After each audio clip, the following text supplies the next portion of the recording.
Mula ako sa tribong Mamanwa na matatagpuan sa Agusan del Sur. Maaga akong naulila sa ina. Mga kamag-anak at katribo ko ang nag-alaga sa aming magkakapatid. Magdalena! Maligo ka na! Pawis ka na! Opo, Chang! Halos araw-araw ay nagsasagawa ng pagpupulong. Pinaghihiwalay ang mga batang babae at lalaki. Dapat itanim nyo sa isip na masaangat ang ating buhay. Hindi lang basta pangarap dahil kami ang tutulong sa inyo. Dapat protektahan ninyo ang inyong mga lupain. Sa edad kong 8 taon ay natanim na sa akin ang galit sa gobyerno, sa mga sundalo at kapulisan. Wala kayo maaasahang tulong sa gobyerno. Bukod sa kakam kami ng inyong lupain, mapapariwara lang ang buhay ng mga kabataan at kababaihan. Ray pa nga abutin nyo sa mga sundalo. Mahusay sila magsalita, humatak ng murang kaisipan at magtanim sa utak ng mga kabataan ng galit at himagsik. Kaya't tuluyang nalaso ng aming kaisipan at paniniwala. Kami ang tutulong sa inyo. Walang dapat ikatakot. Wala kaming dapat ikatakot. Bukod sa mga ginawang mga kunway paaralan ay dinala na rin kami sa mga malayo at liblib na kuta. Bakit po ang layo na natin? Oo, para mas maging matatag at matapang kayo. Dito kami tinuturo ang humawak ng mga armas at kung paano magpaputok ng baril. Minsan ay may mga bisitang dayuhan, tingin ko mga Amerikano. Pinagsusuot kami ng punit-punit na damit para magmukhang mahirap, madungis. Pinabayaan na sila ng gobyerno. Ang perang ibibigay ninyo ang gagamitin namin para sa mga salugpungan, pambayad sa mga guro, at pambili ng mga aklat at gamit ng mga bata. Sana po ay tulungan niyo kami. Samantala, patuloy kami sa pag-akit sa mga kabataan para mag-aral. Akala ng mga magulang ay talagang nag-aaral ang kanilang mga anak. Heto anak, dalhin mo para di kayo magutom. Bigyan mo na rin ang mga teacher mo.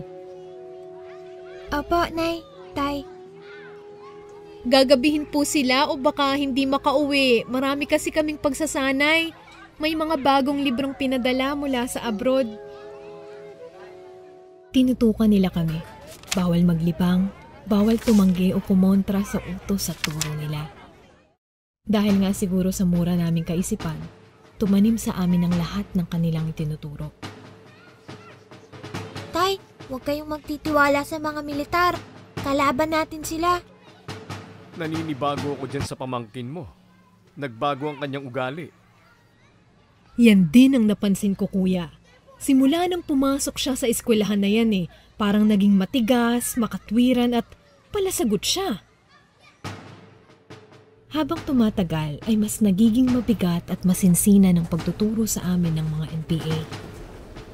Tandaan nyo to, kalaban natin ang mga militar.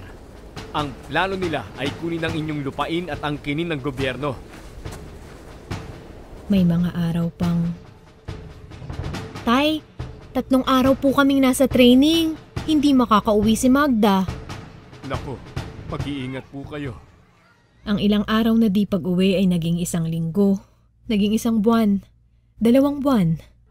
Dahil bata, nakadama ako ng saya at challenge.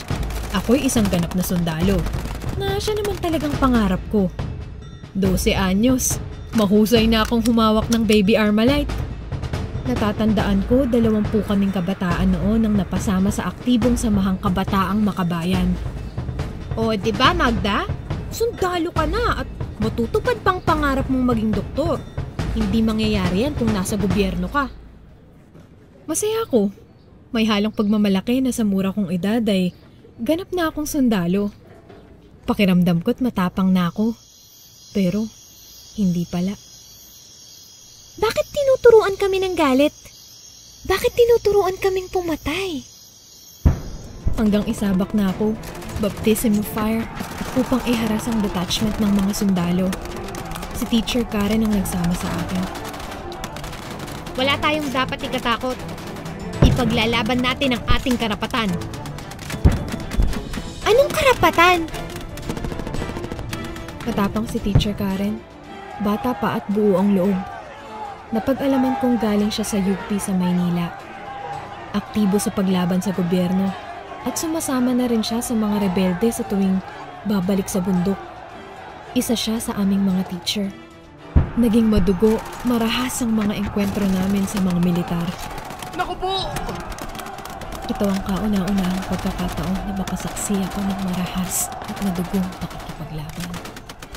Pakiusap, iuwi niyo ako sa aking mga magulang. Teacher Karen! Pero hindi nangyari ang kahilingan ni Teacher Karen. Tama ba itong pinaglalaban namin? Ang takot ko sa nangyari kay Teacher Karen ay pinalitan din ng pananakot ng mga NPA. Mas dapat ka dito. Lalo kang walang pupuntahan sa gobyerno. Hindi ka makakaalis sa ating grupo. Dahil sa magkahalong takot at tapang, nanatili ako sa NPA. Kailangan po magbigay kayo ng butaw. Anak, wala kaming pera. Bigas, ay manok. Sa edad na 17 ay nagkaanak ako. Ang masaklap ay iniwan namin ang bata sa kaanak dahil hindi pinapayagan ang sanggol sa bundok. Minsan, lihim kaming nag-uusap ng aking asawa. Parang hindi ko na masikmura ang nangyayari. Oo, nahihirapan na rin ako. At lalong tumindi ang galit at sama ng loob ko nang ipaaresto sa akin ang sarili kong tiyo. Kamatayan ang hatol sa mga ayaw sumunod sa batas ng kilusan. Kamatayan! Wag po. Parang awa niyo na po. Wag niyo akong patayin. Humihinga pa ang tiyo ko. Pero inilibing na nila at tinabunan. Tulungan mo ko. Wala akong nagawa. Kaya't halos mabaliw ako sa galit. Gusto na naming umalis pero tinatakot kami. Patawarin niyo kami, tiyo. At dumating ang isang malaking desisyon. Ang pagtakas. Una naming ginawa ang pagsuko sa mga militar dahil nalaman namin ang tungkol sa iklip. Bukas ang ating gobyerno para kayo ay tulungang makabangon at mabuhay ng marangal. Maraming pong salamat. Maraming pong salamat.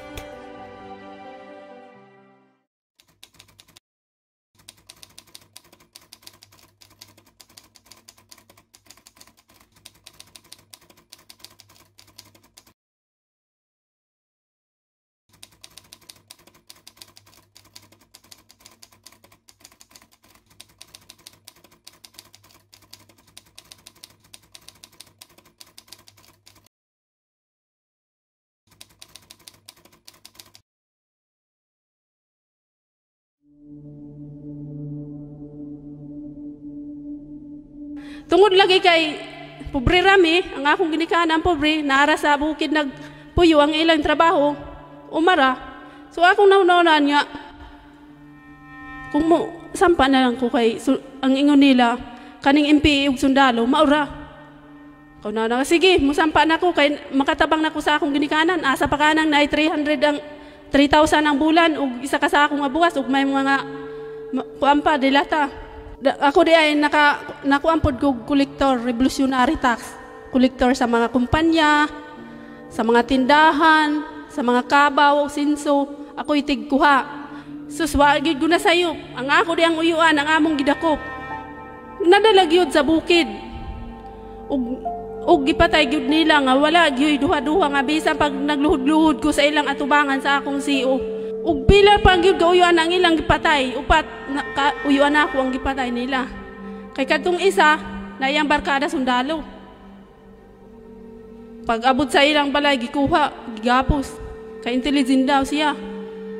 Kadtong year 2015, murag nakaamgo na ko nga mali man, murag mali man nganong ibagsak man nato ang gobyerno.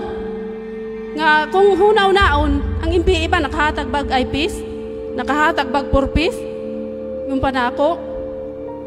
So, ang gobyerno, nagtabang unta sa ato.